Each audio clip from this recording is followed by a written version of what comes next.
Hello friends, welcome back to my channel. ನಾನು ಹರ್ಷನಾ. ಇವತ್ತು Sunday. ಇವತ್ತು ಷಷ್ಠಿ ಹಬ್ಬ ಇರೋದ್ರಿಂದ ನಾವು ಪೂಜೆ ಎಲ್ಲ ಮಾಡಿ ಕೆಲಸ ಸ್ವಲ್ಪ ಜಾಸ್ತಿನೇ ಇತ್ತು. ಎಲ್ಲವನ್ನು ಮುಗಿಸ್ಬಿಟ್ಟು ಮನೆಯಲ್ಲಿ ಪೂಜೆ ಆಯಿತು, ಮತ್ತು ಹುತ್ತತ್ರ ಹೋಗಿ ಅಲ್ಲಿ ಪೂಜೆ ಮಾಡಿದ್ದಾಯಿತು. ಮತ್ತು ಇವಾಗ ನಮ್ಮ ತೋಟದಲ್ಲಿ ಮುನೇಶ್ವರನ ಗುಡಿ ಇದೆ, ಅಲ್ಲಿಗೆ ಬಂದ್ವಿ, ಅಲ್ಲಿ ಪೂಜೆ ಮುಗೀತು. ಹಾಗೆ ನಾನು ಲಾಸ್ಟ್ ಟೈಮಲ್ಲಿ ಕೋಸು ಹಾಕಿದ್ರಲ್ವ, ಸೊ ಅಲ್ಲಿ ಕಾಣಿಸ್ತಿದೆ. ಸೊ ಅದನ್ನು ಕೋಸು ತೋರಿಸಿದೆ ನಿಮಗೆ ಚಿಕ್ಕದಾಗಿದ್ದಾಗ. ಇವಾಗ ಎಷ್ಟು ದೊಡ್ಡದಾಗಿದೆ ಅಂತ ಅದನ್ನು ಕೂಡ ಶೇರ್ ಮಾಡ್ತೀನಿ. ಅದಕ್ಕಿಂತ ಮುಂಚೆ ಇನ್ನೂ ಯಾರು ನನ್ನ ಚಾನಲ್ನ ಸಬ್ಸ್ಕ್ರೈಬ್ ಮಾಡ್ದಿರ ನೋಡ್ತಿದ್ದೀರಾ, ಪ್ಲೀಸ್ ಪ್ಲೀಸ್ ಪ್ಲೀಸ್ ಸಬ್ಸ್ಕ್ರೈಬ್ ಮಾಡಿ, ಲೈಕ್ ಮಾಡಿ, ಕಮೆಂಟ್ ಮಾಡಿ, ಹಾಗೆ ನಿಮ್ಮ ಫ್ರೆಂಡ್ಸ್ ಎಲ್ಲರಿಗೂ ಶೇರ್ ಮಾಡಿ. ಹಾಗೆ ಮಾರ್ನಿಂಗಿಂದ ಹೇಗೆ ನಡೀತು ದಿನ ಅನ್ನೋದನ್ನು ಒಂದ್ಸಲಿ ಹೋಗಿ ನೋಡ್ಕೊಂಡು ಬನ್ನಿ. ಒಳಗಡೆಯಿಂದ ಮನೆಯೆಲ್ಲ ಒರೆಸ್ಕೊಂಡು ಬಂದೆ. ಸೊ ಈಚೆ ಕಾಂಪೌಂಡ್ರ್ ತೊಳೆಯುವಾಗ ಇದು ನಮ್ಮ ಮನೆ ಒಳಗಡೆ, ಕಾಂಪೌಂಡ್ ಒಳಗಡೆನೇ ಇರೋವಂಥ ಇದು ಮಲ್ಲಿಗೆ ಗಿಡ. ಸೊ ನೋಡಿ ಎಷ್ಟು ದೊಡ್ಡದಾಗಿದೆ. ಸಮ್ಮರ್ ಸೀಸನಲ್ಲಿ ತುಂಬ ಹೂಗಳನ್ನು ಬಿಡುತ್ತೆ. ಆಲ್ಮೋಸ್ಟ್ ಒಂದು 1 kg ಅಷ್ಟು ಹೂವು ಅನ್ನೋದು ಬಿಡುತ್ತೆ. ಸೊ ಇದಕ್ಕೆ ನೀರನ್ನು ನೀಟಾಗಿ ಹಾಕ್ತಾಯಿದ್ದೀನಿ. ಸೊ ಹಂಗೆ ಕಾಂಪೌಂಡ್ರೆಲ್ಲ ತೊಳಿತಾ ಇದ್ದೆ. ನಮ್ಮ ಮನೆ ಹತ್ರನೇ ಒಂದು ಏನೇನು ಗಿಡಗಳಿದೆ ಅಂತ ಮೈ ಗಾರ್ಡನ್ ಅಂತ ಒಂದು ವಿಡಿಯೋನ ಮಾಡಿದ್ದೀನಿ. ಸೊ ಆ ವಿಡಿಯೋನ ಲಿಂಕ್ನ ಡಿಸ್ಕ್ರಿಪ್ಷನಲ್ಲಿ ಕೊಟ್ಟಿರ್ತೀನಿ, ಒಂದ್ಸಲ ಅದನ್ನು ಕೂಡ ಚೆಕ್ ಮಾಡಿ. ಎಲ್ಲ ಕೆಲಸ ಮುಗಿಸಿ ಸ್ನಾನ ಮಾಡಿಕೊಂಡು ಮತ್ತು ದೇವ್ರ ಪಾತ್ರೆಗಳನ್ನೆಲ್ಲ ಉಜ್ಜಿಕೊಂಡು ನೀಟಾಗಿ ಇಟ್ಟು ಮತ್ತು ಹೊರಗಡೆ ಪೂಜೆಗೆ ರೆಡಿ ಮಾಡಿ ಇಟ್ಟಿದ್ದೀನಿ. ಸೊ ಹೊರಗಡೆಯಿಂದ ರಂಗೋಲಿ ಹಾಕಿರೋದನ್ನ ತೋರಿಸ್ತಾ ಇದ್ದೀನಿ ನೋಡಿ. ಈ ರೀತಿ ಸಿಂಪಲ್ಲಾಗಿ ರಂಗೋಲಿನ ಹಾಕಿದೆ. ಹೇಗಿದೆ ಅಂತ ನನಗೆ ರಂಗೋಲಿ ಹೇಗಿದೆ ಅಂತ ಕಮೆಂಟ್ ಮಾಡಿ. ಸೊ ಎಲ್ಲ ಕೆಲಸವನ್ನೆಲ್ಲ ಮುಗಿಸಿ ಮನೆಯಲ್ಲಿ ಪೂಜೆಯನ್ನು ಮಾಡಿ ಮತ್ತೆ ಹುತ್ತತ್ರ ಹೋಗಿ ಪೂಜೆಯನ್ನು ಮಾಡ್ತೀವಿ. ಸೊ ಒಂದ್ಸಲಿ ಮನೆಯಲ್ಲಿ ದೇವ್ರ ಮನೆಯಲ್ಲಿ ಹೇಗೆ ಪೂಜೆ ಮಾಡಿದ್ದೀನಿ ಅಂತ ತೋರಿಸ್ತೀನಿ ನೋಡಿ.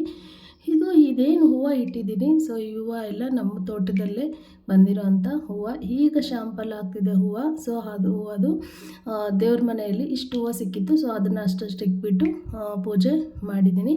ಒಂದು ಹೂವು ಕಲಶಕ್ಕೆ ಇಟ್ಟಿದ್ದೀನಲ್ವ, ಸೊ ಆ ಹೂವು ಕುಡಿ ಒಂದೇ, ಬಟ್ 3 ಹೂವು ಬಿಟ್ಟಿದೆ. ಅದು ಒಂದೇ ಕುಡಿಯಲ್ಲಿ 3 ಹೂವು ಅನ್ನೋದು ಜಾಯಿಂಟಲ್ಲಿ ಬಿಟ್ಟಿದೆ. ಸೊ ಅದನ್ನು ನೋಡಿ ಇಲ್ಲಿ ಕಲಶಕ್ಕೆ ಇಟ್ಟಿದ್ದೀನಿ, ಅದನ್ನು ತೋರಿಸ್ತೀನಿ. ಸೊ ಯಾವ ರೀತಿ ಬಿಟ್ಟಿದೆ ಅಂತ.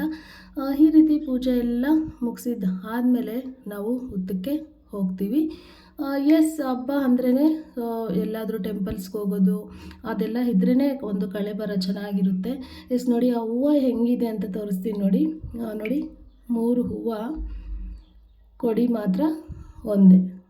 ಡಿಫ್ರೆಂಟಾಗಿದೆ ಅಲ್ವಾ ಹೂವು. ಇದು ನಮ್ಮ ತೋಟದಲ್ಲೇ ಬಿಟ್ಟಿರೋ ಅಂಥ ಹೂವು. ಸೊ ನಮ್ಮ ಹಸ್ಬೆಂಡ್ ಮಾರ್ನಿಂಗ್ ಕಿತ್ಕೊಂಡು ಬಂದರು. ಸೊ ಅದನ್ನು ತಗೊಂಬಂದು ತೋರಿಸಿದ್ರು. ನೋಡಿ ಇಲ್ಲಿ ಒಂದೇ ಕೊಡಿ 3 ಹೂವು ಜಾಯಿಂಟಲ್ಲಿ ಬಿಟ್ಟಿದೆ ಅಂತ. ಸೊ ಅದನ್ನು ನಾನು ಒಂದ್ಸಲಿ ವೀಡಿಯೋನ ಮಾಡಿಕೊಂಡೆ. ನೆಕ್ಸ್ಟ್ ಇಲ್ಲಿ ನಮ್ಮ ಮನೆ ಹತ್ರನೇ ಇರೋವಂತಹ ಒಂದು ಹುತ್ತ ಹತ್ರ ಹೋಗಿ ಪೂಜೆನ ಮಾಡ್ಕೊಂಡು ಬಂದ್ವಿ. ಷಷ್ಠಿ ಹಬ್ಬಕ್ಕೆ ಇನ್ನೂ ಕೆಲವರು ತೋಟಗಳ ಹತ್ರ ಹುತ್ತ ಇದ್ದರೆ ಅವರು ಹೊಲಗಳಲ್ಲಿ ತೋಟಗಳಲ್ಲಿ ಅಲ್ಲೇ ಹೋಗಿಬಿಟ್ಟು ಪೂಜೆ ಮಾಡಿಬಿಟ್ಟು ಅಲ್ಲಿ ಅನ್ನ ಮತ್ತು ಗೊಜ್ಜನ್ನು ಇಸ್ಬಿಟ್ಟು ತಿಂದು ಬರ್ತಾರೆ. ಸೊ ನಮ್ಮದೇನು ಆ ಥರ ಶಾಸ್ತ್ರ ಇಲ್ಲ. ನಮ್ಮ ಹೊಲಗಳಲ್ಲೆಲ್ಲೂ ಕೂಡ ಹುತ್ತ ಇಲ್ಲ. ಇನ್ನು ನಮ್ಮ ಅಮ್ಮನ ಮನೆ ಕಡೆಯವರು ಹಾಗೆ ಮಾಡ್ತಾರೆ. ಇಷ್ಟೆಲ್ಲ ಮುಗಿಸ್ಬಿಟ್ಟು ನಾವು ತೋಟದ ಹತ್ರ ಒಂದು ಮುನೇಶ್ವರನ ಗುಡಿ ಇದೆ. ಸೊ ಆ ಗುಡಿಯಲ್ಲಿ ಪ್ರತಿ ಹಬ್ಬಕ್ಕೂ ಕೂಡ ಪೂಜೆ ಮಾಡ್ತೀವಿ. ಹೂವು ಇರಲಿಲ್ಲ ಅಲ್ವಾ, ಸೊ ಅಲ್ಲೊಂದು ಹೂವು ಬಿಟ್ಟಿತ್ತು. ಇದೇ ನಮ್ಮದು ಫ್ಲವರ್ ಗಾರ್ಡನ್ನು. ಸೊ ನಾನು ಬಂದು ಒಂದು ಸ್ವಲ್ಪ ಹೂವು ಕಿತ್ಕೊಳ್ಳೋಣ ದೇವ್ರ ಗಿಡಕ್ಕೆ ಅಂತ ಅಲ್ಲಲ್ಲಿ ಒಂದೊಂದು ಹೂವು ಬಿಟ್ಟಿರೋದನ್ನು ಕಿತ್ಕೊತಾ ಇದ್ದೀನಿ.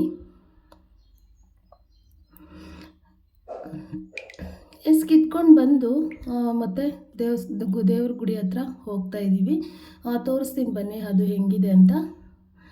ನೋಡಿ, ಇದು ಬಂದು ನಮ್ಮ ಗಾರ್ಡನ್ನು, ತೋಟ. ಸೊ ಇಲ್ಲಿ ಚಿಕ್ಕದಾಗಿ ಒಂದು ಮುನೇಶ್ವರನ ಗುಡಿ ಇದೆ. ಸೊ ಅಲ್ಲಿಗೆ ಬಂದ್ವಿ. ನೋಡಿ ಇದೇ ಆ ಗುಡಿ. ಎಲ್ಲರೂ ಮಾಡ್ತಾರೆ ನಮ್ಮ ಮನೆಯವರು, ಅಂದರೆ ಇವತ್ತು ಯಾರೂ ಇನ್ನೂ ಮಾಡಿಲ್ಲ, ಫಸ್ಟ್ ನಾವೇ ಬಂದಿದ್ದೀವಿ. ಅದನ್ನೆಲ್ಲ ನೀಟಾಗಿ ತೊಳೆದು ಮತ್ತು ಅದಕ್ಕೆಲ್ಲ ಅರಿಶಿನ ಕುಂಕುಮನ ಇಟ್ಟು ಮತ್ತು ಹೂವು ಎಲ್ಲ ಹಾಕಿ ಕಾಯಿ ಹಿಡಿದು ಪೂಜೆನ ಮಾಡಿದೆ. ಸೊ ಇದು ಆಪೋಸಿಟಲ್ಲಿ ತ್ರಿಶೂಲ ಇದೆ, ಮುನೇಶ್ವರನ ಗುಡಿ ಆಪೋಸಿಟಲ್ಲಿ. ನೋಡಿ ಪೂಜೆಯನ್ನು ಮುಗಿಸಿ ಬಂದ್ವಿ. ಫ್ರೆಂಡ್ಸ್, ನೋಡಿದ್ರಲ್ವಾ. ಸೊ ಈಗ ಕೋಸು ತೋರಿಸ್ತೀನಿ ಬನ್ನಿ ಎಷ್ಟು ದೊಡ್ಡದಾಗಿದೆ ಅಂತ. ನೋಡಿ ಈ ರೀತಿ ಆಗಿದೆ. ಸೊ ಈ ಕಡೆ ಆ ಕಡೆ ಲಾಸ್ಟಲ್ಲಿ ಬ್ರೋಕಲಿ ಹಾಕಿರೋದು ಅದನ್ನು ತೋರಿಸ್ತೀನಿ. ಅದಿನ್ನೂ ಸ್ವಲ್ಪ ಚಿಕ್ಕದಾಗೇ ಇದೆ, ಲೇಟಾಗಿ ನೆಟ್ಟಿದ್ರಲ್ವ ಅದಕ್ಕೆ. ನೋಡಿ ಈ ಕಡೆ ನೋಡಿ ಈ ರೀತಿ ಇದೆ. ಇನ್ನು ಕ್ಲಿಯರಾಗಿ ತೋರಿಸ್ತೀನಿ ಬನ್ನಿ. ನೋಡಿ ಫ್ರೆಂಡ್ಸ್, ಈ ರೀತಿ ಇದೆ. ಆವಾಗ ತೋರಿಸಿದಾಗ ನಿಮಗೆ ತುಂಬ ಅಂದರೆ ತುಂಬ ಚಿಕ್ಕ ಚಿಕ್ಕದಾಗೆ ಇತ್ತು. ಸೊ ಇವಾಗ ಈ ರೀತಿ ಆಗಿದೆ. ಇದನ್ನು ಹಾಕಿ ಆಲ್ಮೋಸ್ಟ್ 25 ಡೇಸ್ ಆಯಿತು. ಸೊ 25 ಡೇಸ್ಗೆ ಇಷ್ಟಾಗಿದೆ. ಇನ್ನೂ 1 ಮಂತ್ 1.5 ಮಂತ್ ಇರಬೇಕು ಅದೆಲ್ಲ ನೀಟಾಗಿ ಕೋಸ್ ಬರೋದಕ್ಕೆ ಅಂತ ಹೇಳಿದ್ರು ನಮ್ಮವರು. ನೋಡಿ ಫುಲ್ ತೋಟ ಫುಲ್ಲು ಹಿಂಗೇ ಇದೆ, ಈ ರೀತಿ ಇದೆ. ಸೊ ಇನ್ನು ಬ್ರೋಕ್ಲಿ ನೋಡೋದಾದರೆ ಬ್ರೋಕ್ಲಿ ಇನ್ನೂ ಚಿಕ್ಕದಾಗೇ ಇದೆ. ಸೊ ಅದನ್ನು ತೋರಿಸ್ತೀನಿ ನೋಡಿ. ಆ ಒಂದು ಎಡ್ಜ್ವರ್ಗು ಸೇಮ್ ಆ್ಯಸ್ ಇಟ್ ಈಸ್ ಇದೇ ರೀತಿ ಇದೆ. ಬ್ರೋಕಲಿ ಹೆಂಗೆ ಇದೆ ಅಂತ ಅದನ್ನು ತೋರಿಸ್ತೀನಿ ಬನ್ನಿ. ಅದನ್ನು ಸ್ವಲ್ಪ ಲೇಟಾಗಿ ನೆಟ್ಟಿರೋದಕ್ಕೆ ಅದು ಇದೆ. ಇಲ್ಲಿ ನೋಡಿ ಲಾಸ್ಟ್ ಟೈಮ್ ನಾವು ಕೊತ್ತಂಬರಿ ಸೊಪ್ಪು ಹಾಕಿದ್ವಿ, ಅದನ್ನು ಕೂಡ ಸ್ವಲ್ಪ ಸ್ವಲ್ಪ ಅಲ್ಲಲ್ಲಿ ಬಂದಿದೆ. ಹಾಗೇ ತೋರಿಸ್ತೀನಿ ಬನ್ನಿ ಬ್ರೋಕಲಿ. ಎಸ್ ನೋಡಿ ಈ ರೀತಿ ಇದೆ. ಇದು ತುಂಬ ಲೇಟಾಗಲ್ವ ನಾವು ನೆಟ್ಟಿದ್ದು, ಹಾಗಾಗಿ ಇದಿನ್ನೂ ಚಿಕ್ಕದಾಗೇ ಇದೆ. ಸೊ ಇದಕ್ಕಿನ್ನೂ ಮೇ ಬಿ ಟೈಮ್ ಬೇಕನ್ನಿಸುತ್ತೆ. ಅದು ಕೋಸ್ ಆದಮೇಲೆ ಇದು ಒಂದು 15 ಡೇಸ್ ಲೇಟಾಗಿ ಬರುತ್ತೆ ಅಂತ ಅನಿಸುತ್ತೆ. ನೋಡಿ ಬ್ರೋಕಲಿ ಈ ರೀತಿ ಇದೆ. ಎಸ್ ನೋಡಿದ್ರಲ್ವ ಫ್ರೆಂಡ್ಸ್ ಮಾರ್ನಿಂಗಿಂದ. ಸೊ ಇವತ್ತಿನ ದಿನ ಈ ರೀತಿ ಕಳೀತು. ಹೇಗಿತ್ತು ವಿಡಿಯೋ? ನಿಮಗೆಲ್ಲರಿಗೂ ಇಷ್ಟ ಆಯಿತಾ? ಇಷ್ಟ ಆಗಿದ್ದರೆ ಪ್ಲೀಸ್ ನನ್ನ ಚಾನಲ್ನ ಸಬ್ಸ್ಕ್ರೈಬ್ ಮಾಡಿ, ಲೈಕ್ ಮಾಡಿ, ಕಮೆಂಟ್ ಮಾಡಿ, ಹಾಗೆ ನಿಮ್ಮ ಫ್ರೆಂಡ್ಸ್ ಎಲ್ಲರಿಗೂ ಶೇರ್ ಮಾಡಿ. ಸಿಗೋಣ ಮುಂದಿನ ವಿಡಿಯೋದಲ್ಲಿ. ಅಲ್ಲಿವರೆಗೂ ನಮಸ್ಕಾರ. Bye friends.